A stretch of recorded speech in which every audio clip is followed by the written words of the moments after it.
What is government. सो बच्चों, इस video में हम आपका जो चैप्टर नंबर 3 है सिविक्स की बुक का, जिसका नाम है व्हाट इज गवर्नमेंट, उसके क्वेश्चन आंसर्स डिस्कस करेंगे। चलिए शुरू करते हैं। हमारा फर्स्ट क्वेश्चन है, what do you understand by the word government. आप गवर्नमेंट शब्द से क्या समझते हैं? List 5 ways in which you think the government affects your daily life. और वो 5 तरीके भी बताओ जिससे आप समझते हो कि गवर्नमेंट आपकी लाइफ पर असर डालती है।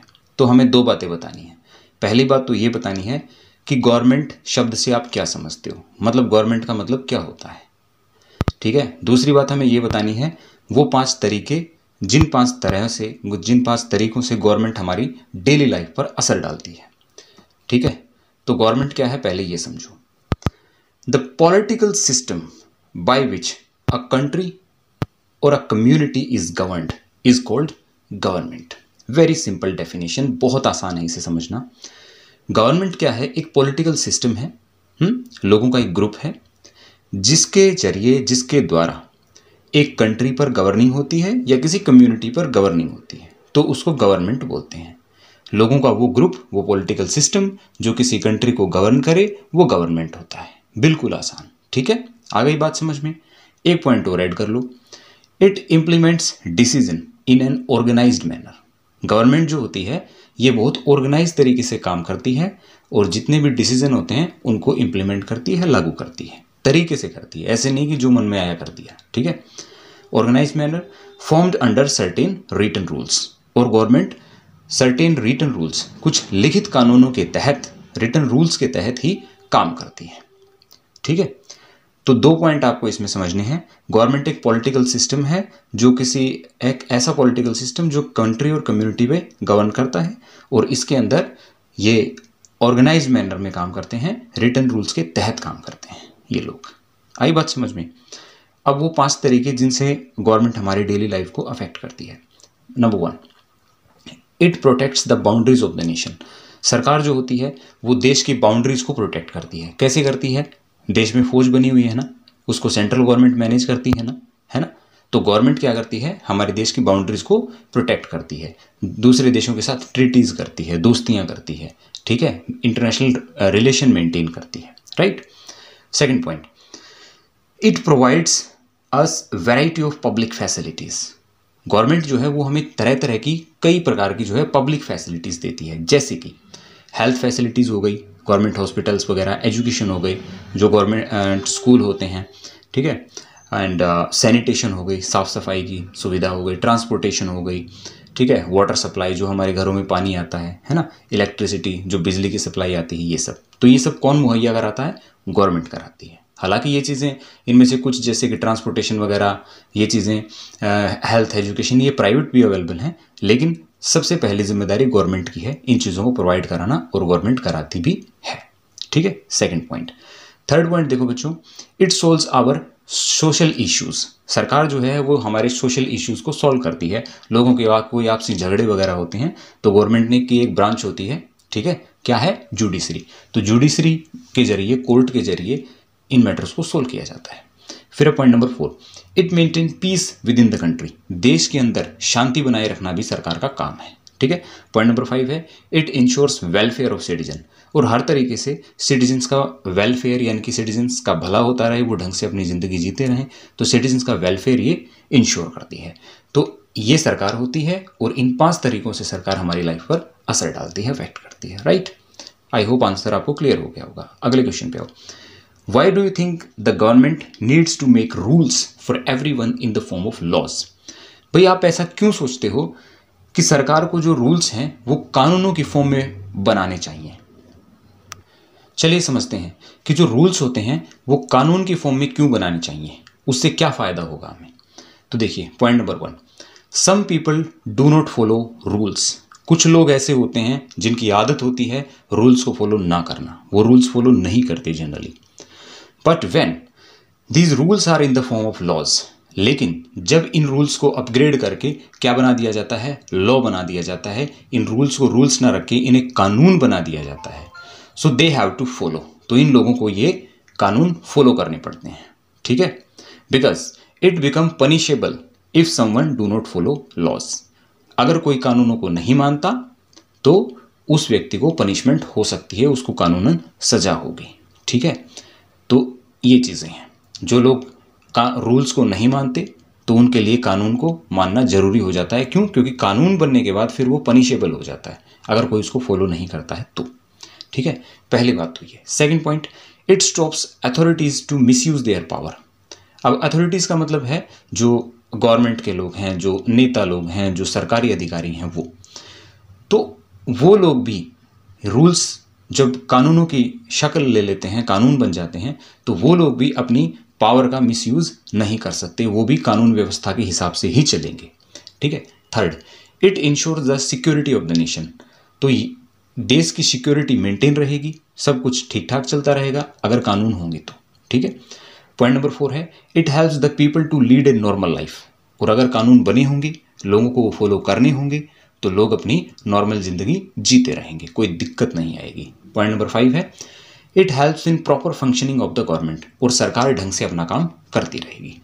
तो इस तरीके से ये जरूरी हो जाता है कि रूल्स को रूल्स ना रखकर उनको कानून बना दिया जाए। कानून बन गया, लोगों को फॉलो करना पड़ेगा, लोग मानेंगे, ठीक है, नहीं मानेंगे उनको सजा मिलेगी, सरकार अपने तरीके से काम करती रहेगी, देश की सिक्योरिटी मेंटेन रहेगी, लोग नॉर्मल लाइफ जीते रहेंगे, गवर्नमेंट का फंक्शन प्रॉपर रहेगा। तो इसलिए ये चीज जरूरी हो जाती है। अगला क्वेश्चन है बच्चों, name 2 essential features of a democratic government. एक डेमोक्रेटिक गवर्नमेंट यानी कि एक लोकतांत्रिक सरकार के 2 फीचर बताओ। बस 2 ही फीचर पूछे आपसे, ज्यादा नहीं। ठीक है, तो ये हैं। पॉइंट नंबर 1 है, right to vote. People elect their candidate themselves through elections. ठीक है ना, लोगों को एक डेमोक्रेटिक गवर्नमेंट में, एक लोकतांत्रिक सरकार में लोगों को राइट टू वोट होता है, वो अपना वोट डाल सकते हैं। ठीक है, और अपनी सरकार खुद चुनते हैं। तो एक फीचर तो हो गया right to vote. Second feature है अकाउंटेबल गवर्नमेंट। डेमोक्रेटिक गवर्नमेंट जो होती है वो अकाउंटेबल गवर्नमेंट होती है, एक जिम्मेदार गवर्नमेंट होती है। वो जो भी एक्शन लेती है उसकी अकाउंटेबिलिटी उस सरकार की होती है। So government has to answer and to take accountability of its actions. तो गवर्नमेंट जो भी एक्शन लेती है, जो भी काम करती है, उस सब की जिम्मेदारी लेती है। ठीक है, तो accountable government and right to vote 2 essential feature हैं एक डेमोक्रेटिक गवर्नमेंट के। क्वेश्चन नंबर 4 देखो, what was the suffrage movement, what did it accomplish. भाई सफरेज मूवमेंट क्या था और इसने किस काम को पूरा किया, इससे क्या कंप्लीट हुआ। तो सफरेज मूवमेंट क्या था? Suffrage means right to vote. तो सफरेज मूवमेंट जो था वो एक मूवमेंट था वोटिंग राइट लेने के लिए। ठीक है, क्या हुआ था? Earlier women and poor of USA and Europe did not have right to vote. बिल्कुल ऐसा ही हुआ था। जो यूरोपियन कंट्रीज हैं, इवन यूएसए, वहाँ जब क्रांतियाँ हुई, वहाँ जब कॉन्स्टिट्यूशंस बने, वहाँ जब लोकतांत्रिक सरकारें, डेमोक्रेटिक गवर्नमेंट्स जब आई, तो वहाँ सबसे पहले मेल को और प्रॉपर्टी ओनर्स जो लोग थे, जिनके पास पैसा था, उनको तो वोटिंग राइट दे दिया, लेकिन वुमेन को और गरीबों को वोटिंग राइट नहीं दिया। तो उन लोगों ने अपने हक की लड़ाई लड़ी और वुमेन्स ने और इन सब ने क्या किया? वोटिंग राइट के लिए लड़ाई लड़ी और वोटिंग राइट लिया। ठीक है, फिर क्या हुआ था? They fought for this during WW1। इसका मतलब है फर्स्ट वर्ल्ड वॉर 1। तो वर्ल्ड वॉर 1 के दौरान इन्होंने अपने हकों की लड़ाई लड़ी। American women got the right to vote in 1920। America में वुमेन को वोटिंग राइट 1920 में मिला और यूनाइटेड किंगडम में 1928 1928 में मिला। तो कौन सा टास्क अकम्प्लिश हुआ? टास्क अकम्प्लिश हुआ वुमेन को वोटिंग राइट मिलने का। ठीक है, ये चीज़ें हैं। अगला हमारा क्वेश्चन है question number 5, that is Gandhi ji strongly believe that every adult in India should be given the right to vote. भाई गांधी जी विश्वास करते थे, वो ये मानते थे कि इंडिया में हर एक अडल्ट को, हर एक जो एक बड़ा हो चुका है, एक निश्चित उम्र जो उस समय डिसाइड की गई थी, तो हर एक व्यक्ति को जो है एक वोटिंग राइट मिलना चाहिए। However a few people did not share his view. लेकिन कुछ चुनिंदा ऐसे लोग भी थे जो कि उनके इस व्यू से, उनके इस विचार से सहमत नहीं थे। इन लोगों का मानना ये था कि ये जो इलिटरेट पीपल हैं, जो लोग अनपढ़ हैं, जो पढ़े लिखे नहीं हैं और जो गरीब हैं, ठीक है, इनको वोटिंग राइट किस लिए देना है? इनको क्यों इतना मतलब हमें राजनीति में इंगेज करना है? क्यों इनको हमें ये हक देना है कि ये लोग भी वोट दें और अपनी सरकार बनाएं? इन लोगों को समझ तो है नहीं। ठीक है, तो इन लोगों को इन चीज़ों में, इन झंझट में किस लिए डालना है? ठीक है, तो ये सही डिसीजन नहीं ले पाएंगे। तो ये ऐसा उन लोगों का मानना था। गांधी जी कह रहे थे वोटिंग राइट सबको दो, कुछ चुनिंदा लोग ये कह रहे थे सबको, गरीबों को और अनपढ़ लोगों को ये सब वोटिंग राइट देने की ज़रूरत नहीं है। ठीक है, तो दो लोगों के पॉइंट ऑफ व्यू आपके सामने आ गए, एक गांधी जी के और एक इन कुछ लोगों के। अब आपकी बारी है। What do you think? Do you think this would be a form of discrimination? तो जो ये कुछ लोग मान रहे थे उस वक्त, क्या आप मानते हैं कि ऐसा करना एक डिस्क्रिमिनेशन होगा? Give 5 points to support your view and share this with the class. तो आप अपने 5 पॉइंट्स बताइए कि भई अगर ये डिस्क्रिमिनेशन होगा तो क्यों होगा। ठीक है, तो अपने पॉइंट्स आप रखिए। तो चलिए ये कुछ पॉइंट्स यहाँ पे हैं, इनको समझ लीजिए। Yes, in my point of view this will be a kind of discrimination. बिल्कुल सही बात है, ये एक तरह का डिस्क्रिमिनेशन होगा। क्यों होगा डिस्क्रिमिनेशन? ये पॉइंट्स देखो आप। A true democracy supports equality and justice for all. देखिए हमारे देश में कौन सी गवर्नमेंट है, कौन सी टाइप ऑफ गवर्नमेंट है? एक डेमोक्रेसी है। एक ट्रू डेमोक्रेसी इक्वालिटी और जस्टिस पे चलती है, उसमें सबको बराबर रखा जाता है और सबको न्याय मिलता है। ठीक है, तो अगर हम किसी को वोटिंग राइट देंगे और किसी को नहीं देंगे तो फिर वो डेमोक्रेसी थोड़ी हुई, वो तो गलत हो गई बात। ठीक है, सेकंड पॉइंट देखो, एन इलिटरेट और poor person is also a citizen of India. अरे भाई वो लोग ठीक है, कम पढ़े लिखे हैं या नहीं पढ़ पाए किसी वजह से, ठीक है, गरीब हैं किसी वजह से, लेकिन वो भारत के नागरिक तो हैं, वो सिटीजन तो हैं।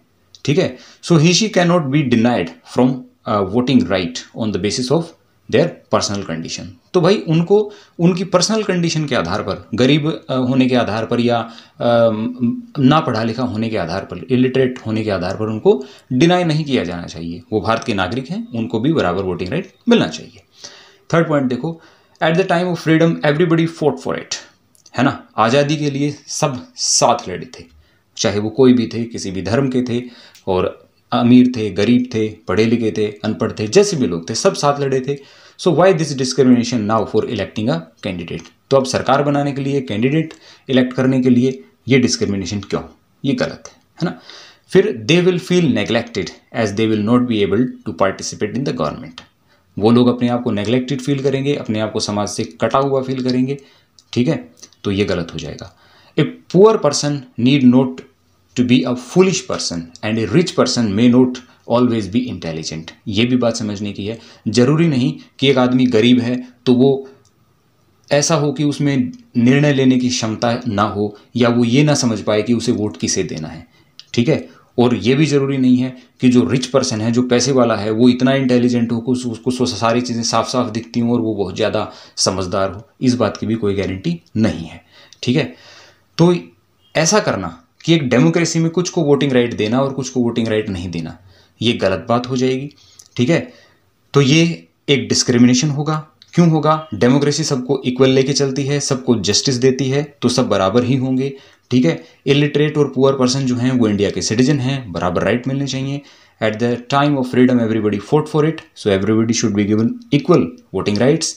ठीक है, and they will feel neglected, वो नेग्लेक्टेड फील करेंगे। और पुअर पर्सन भी इतने समझदार हो सकते हैं या होते हैं, कोई इसमें दिक्कत वाली बात नहीं, और ज़रूरी नहीं है कि अमीर लोग ही बहुत ज़्यादा समझदार हों। ठीक है, तो यहाँ पे ये हमारे सारे क्वेश्चन आंसर्स डिस्कस हो चुके हैं। आई होप आपको समझ में आ गए होंगे। Thanks for watching.